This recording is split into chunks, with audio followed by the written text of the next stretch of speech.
अस्सलाम वालेकुम दोस्तों, आज की इस वीडियो में मैं आपको बताऊंगा कि अगर आप इनकम टैक्स की रिटर्न फाइल के अकाउंट में अपने मोबाइल नंबर या ईमेल को चेंज करना चाहते हैं तो किस तरह चेंज कर सकते हैं।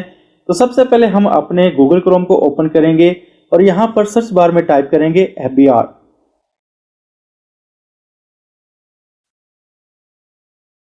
नेक्स्ट पेज पर हमें एक लिंक मिलेगा FBR का, फेडरल बोर्ड ऑफ रेवेन्यू।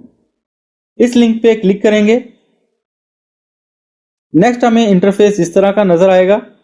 यहां पर अगर हम नीचे स्क्रॉल डाउन करें तो हमें इनकम टैक्स की ऑप्शन मिल रही है, इस पे क्लिक करेंगे।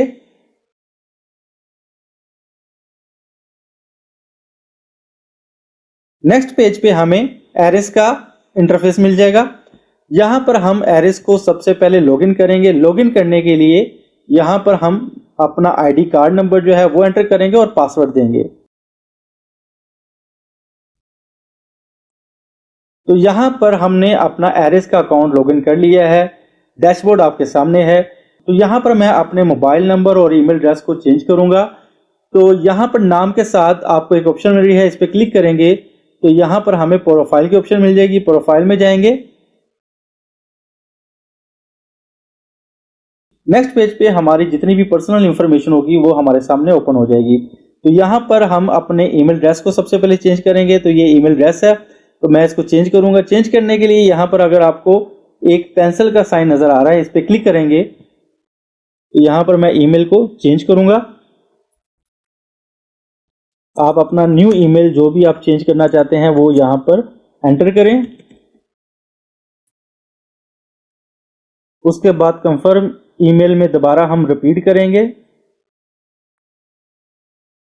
और ओके कर देंगे।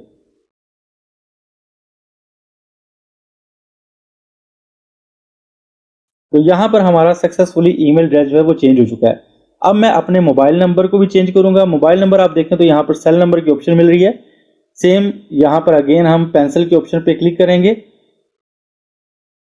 सबसे पहले करंट सर्विस जो प्रोवाइडर है उसको सिलेक्ट करेंगे। जो भी आपका नेटवर्क है आपकी सिम का वो यहां पर सिलेक्ट करेंगे। उसके नीचे हम अपने सेल नंबर को एंटर करेंगे, लेकिन उसके साथ आपने अपना कंट्री कोड भी एंटर करना है। यानी कि अगर पाकिस्तान में है तो 0092, उसके बाद अपना मोबाइल नंबर एंटर करेंगे।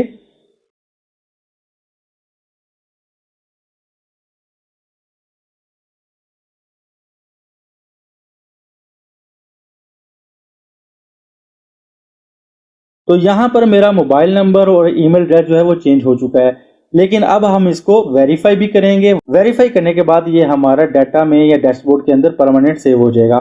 तो वेरीफाई करने के लिए यहां पर अगर आप टॉप पे देखें तो वेरीफाई चेंजेस यहां पर हमें ऑप्शन मिल रही है, तो इस पे हम क्लिक करेंगे। उसके बाद अपने 4 नंबर का जो कोड है, पिन कोड है, उसको यहां पर एंटर करेंगे और वेरीफाई पिन पे क्लिक कर देंगे। तो हमारी जो इंफॉर्मेशन जो हमने चेंज की है वो सक्सेसफुली सेव हो चुकी है। तो आई होप दोस्तों आज की वीडियो आपके लिए इंफॉर्मेटिव रही होगी। वीडियो पसंद आए तो इसको लाइक और चैनल को सब्सक्राइब जरूर कर दें। इसी के साथ मुझे इजाजत दीजिए। अल्लाह हाफिज।